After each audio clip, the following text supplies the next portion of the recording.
Bismillah. Assalamualaikum warahmatullahi wabarakatuh.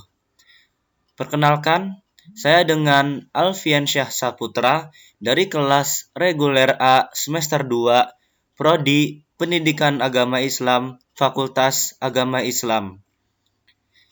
Izinkan saya di sini untuk mempresentasikan hasil rangkuman saya dari 8 materi untuk memenuhi tugas ujian akhir semester 2 mata kuliah Islamic Worldview bersama dengan dosen pengampu Dr. Haji Ahmad Alim LCMA.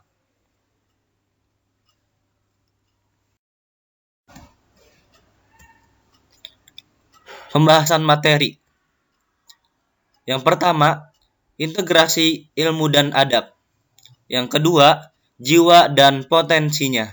Yang ketiga, jiwa dan problematikanya. Yang keempat, konsep alam, seni dan budaya. Yang kelima, konsep bahagia dan sejahtera. Yang keenam, pilar kebangkitan umat Islam. Yang ketujuh, waspada diabolisme pemikiran. Dan yang terakhir, yang kedelapan, alam gaib dan kebangkitan. Kita masuk ke materi yang pertama, yaitu integrasi ilmu dan adab.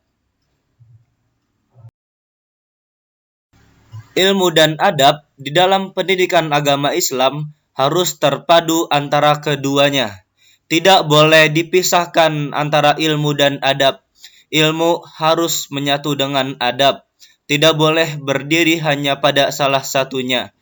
Karena apabila ilmu tanpa adab, maka akan menimbulkan kerusakan. Sedangkan adab tanpa ilmu, maka akan melahirkan kesesatan. Sehingga hasil dari ilmu dan adab yaitu ilmu yang bermanfaat dan keselamatan dunia akhirat. Inti dari ilmu yang bermanfaat yaitu bagaimana memadukan antara ilmu dan adab. Maka, ketika seorang mendapatkan suatu pengetahuan ilmu, kemudian ia mengamalkannya, maka dapat dikatakan bahwa itu adalah ilmu yang bermanfaat, sehingga melahirkan khasyah. Karena khasyah atau rasa takut kepada Allah Subhanahu wa Ta'ala merupakan sifat bagi orang-orang yang berilmu, sesuai dengan firman Allah Ta'ala pada surat Fatir ayat ke-28. A'udzubillahi minasyaitonirrajim. Innama yakhsyallaha min ibadihil ulama. Karena sungguh orang-orang yang takut kepada Allah hanyalah orang-orang yang berilmu. Kemudian kita masuk ke materi yang kedua, yaitu jiwa dan potensinya. Menurut ulama tazkiyatun nufus, jiwa memiliki potensi, yaitu al-fadail dan ar-radhail. Potensi yang pertama yaitu adalah al-fadail, atau yang dapat disebut di dalam bahasa Al-Quran yaitu dengan kata takwa. Yaitu ketika jiwa dididik dengan benar, maka akan melahirkan potensi, yaitu kebenaran dan kebaikan. Sedangkan potensi yang kedua yaitu ar-radhail, yaitu ketika jiwa dididik dengan tidak benar, maka akan melahirkan potensi yang buruk, kerendahan, atau segala sesuatu apapun yang menyebabkan manusia menjadi hina. Maka dari itu, sudah selayaknya bagi seorang muslim kita semua untuk selalu menjaga kesucian jiwa dan hati, tazkiyatun nufus, dengan selalu berzikir kepada Allah Subhanahu wa Ta'ala, mengingatnya, menjalankan perintah Allah Subhanahu wa Ta'ala, dan menjauhi segala larangannya. Kemudian kita masuk ke materi yang ketiga, yaitu jiwa dan problematikanya. Terganggunya hati dan jiwa manusia disebabkan oleh perilakunya sendiri, yaitu perbuatan dosa dan maksiat, seperti yang disabdakan oleh Rasulullah Shallallahu Alaihi Wasallam yang berbunyi, Innal mu'mina idza andaba kana nuqtata sauda fi qalbihi, yang artinya sesungguhnya seorang mukmin apabila berbuat dosa maka akan terdapat bercak hitam atau titik hitam di hatinya. Artinya, semakin seorang mukmin memperturutkan hawa nafsu, semakin seorang mukmin memperturutkan syahwatnya, maka hatinya menjadi semakin tertutup karena dosa-dosa dan maksiat yang dilakukan. Dan hati yang tertutup akan berpengaruh terhadap perilaku yang buruk. Kemudian kita masuk ke materi yang keempat, yaitu konsep alam, seni, dan budaya. Konsep alam. Allah Ta'ala menciptakan alam dan jagat raya bertujuan untuk kemaslahatan manusia, supaya manusia dapat mengenal Tuhannya. Alam juga menunjukkan tanda-tanda kebesaran atas kekuasaan Allah Subhanahu wa Ta'ala. Maka dari itu, sudah selayaknya bagi kita semua selaku seorang mukmin ketika berinteraksi dengan alam, maka kita harus memuja Allah Subhanahu wa Ta'ala seraya berkata, Rabbana ma khalaqta hadza batila. Ya Allah, ya Tuhan kami, tidaklah Engkau ciptakan alam semesta ini, tidaklah Engkau menciptakan jagat raya ini dengan sia-sia. Dijelaskan bahwasannya alam memiliki 4 sisi klasifikasi, yaitu yang pertama, tingkatan yang bersifat non-organik seperti benda mati. Yang kedua, tingkatan yang bersifat organik seperti tumbuhan dan hewan. Yang ketiga, tingkatan yang bersifat rohaniyah seperti makhluk gaib. Yang keempat, tingkatan yang bersifat sosial dan rohaniyah seperti halnya manusia. Kemudian, konsep seni dan budaya. Kebudayaan berasal dari kata budaya, sedangkan budaya itu sendiri berasal dari kata budi dan daya, yang memiliki makna yaitu himpunan segala usaha atau daya dan upaya yang dikerjakan oleh manusia yang dipimpin oleh budinya, moralitas atau akal sehatnya untuk memperbaiki sesuatu dengan tujuan mencapai kesempurnaan. Kebudayaan diharapkan dapat dilibatkan dengan nilai-nilai keislaman dan ketuhanan, karena kebudayaan tidak dapat berdiri dengan sendiri tanpa adanya nilai keislaman, sehingga menghasilkan bumi dan kehidupan di dalamnya menjadi makmur dan sejahtera, menjadi rahmat bagi makhluk-makhluk yang hidup di dalamnya. Kemudian kita masuk ke materi yang kelima, yaitu konsep bahagia dan sejahtera.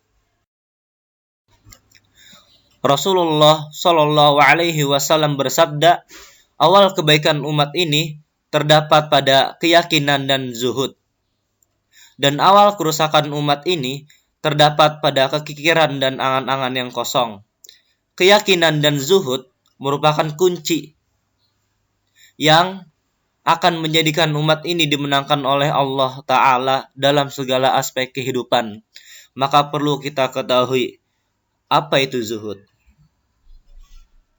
Zuhud yaitu ketika seseorang meletakkan dunia hanya sampai telapak tangannya dan tidak memasukkan dunia ke dalam relung hatinya. Dia menjadikan dunia hanya bagaikan lalat yang hinggap di hidungnya dan menjadikan akhirat sebagai permata di dalam hatinya.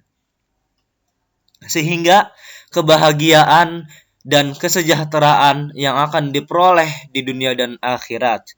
Kemudian 2 perkara yang lainnya, yaitu kekikiran dan angan-angan yang kosong.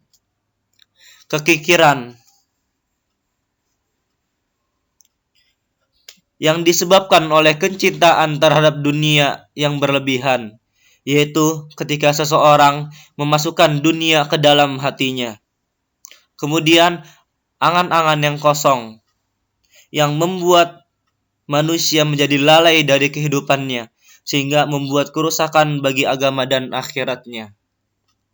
Inilah 2 perkara lainnya yang menyebabkan kerusakan dan kehancuran, yang dapat menjauhkan manusia dari kebahagiaan dan kesejahteraan dunia dan akhirat. Kemudian yang keenam yaitu pilar kebangkitan umat Islam. Ilmu merupakan pilar kebangkitan Islam karena ilmu akan melahirkan peradaban. Budaya ilmu akan mencetak cendekiawan muslim dan ulama. Ilmu mencerahkan kehidupan manusia. Ilmu mengeluarkan manusia dari zaman kegelapan dan kejahiliahan. Ilmu mengantarkan manusia ke zaman yang penuh dengan cahaya peradaban. Dan begitu pun sebaliknya, apabila budaya ilmu telah hilang, maka suatu peradaban pun akan musnah dari kejayaannya. Seperti halnya Bukhara, tempat lahirnya seorang cendekiawan muslim serta ulama besar di masanya, yaitu Al-Imam Bukhari rahimahullahu ta'ala, yang merupakan ulama hadis yang berperan penting di dalam agama Islam. Pada saat ini, Bukhara dikenal dengan Uzbekistan yang merupakan salah satu negara komunis. Salah satu negara yang tidak kenal lagi yang namanya ilmu dan agama, sebab hilangnya budaya ilmu di negara tersebut.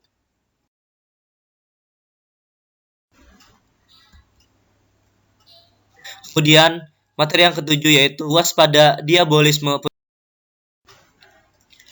Diabolisme pemikiran berkaitan dengan masalah pemikiran, gaya, perilaku, dan watak yang menyerupai watak iblis serta keturunannya, sehingga mempengaruhi dan merusak pemikiran, jiwa, bahkan kehidupan manusia. Suatu pemikiran yang membuat manusia menyimpang dari jalan kebenaran, yaitu jalan Allah Subhanahu wa Ta'ala, seperti halnya pemikiran syubhat yang menuntun manusia ke zona keraguan-raguan, seperti halnya pemikiran sekulerisme dan orientalisme yang mengajak manusia untuk merusak agama dengan memisahkan agama dari kehidupan, dengan memisahkan kehidupan dari agama. Kemudian pemikiran liberalisme yang merusak kepercayaan dengan mencampur adukan agama, dan pemikiran ateisme dan komunisme yang tidak percaya akan keberadaan Tuhan dan agama, yang tidak meyakini tauhid kepada Allah Subhanahu wa Ta'ala. Kemudian materi yang terakhir, yang ke-8, yaitu alam gaib dan kebangkitan. Bahwasannya disebutkan di dalam Al-Quran bahwa alam terbagi menjadi dua, yaitu alam gaib dan alam syahadah. Alam gaib yaitu alam yang tidak dapat dilihat, alam yang kasat oleh mata. Sedangkan alam syahadah yaitu alam yang nyata, alam yang tampak di sekeliling makhluk hidup, alam yang tampak di sekeliling kehidupan manusia dan makhluk-makhluk hidup yang lainnya. Kedua alam tersebut harus diimani dan diyakini keberadaannya dan dijaga dengan menjalankan segala hal yang Allah Ta'ala perintahkan dan menjauhi segala hal yang Allah larang atas hamba-hambanya. Terdapat salah satu alam gaib di kehidupan yang disebut Al-Ba'ats, yaitu hari kebangkitan. Alam yang dimana di dalamnya manusia akan bangkit dari kuburnya. Hari di mana manusia keluar dari kubur-kuburnya, yang dapat disebut dengan Yaumul Khuruj, di mana manusia bangkit dalam keadaan yang berbeda-beda sesuai dengan kadar keimanan dan amal-amalnya semasa hidup di dunia.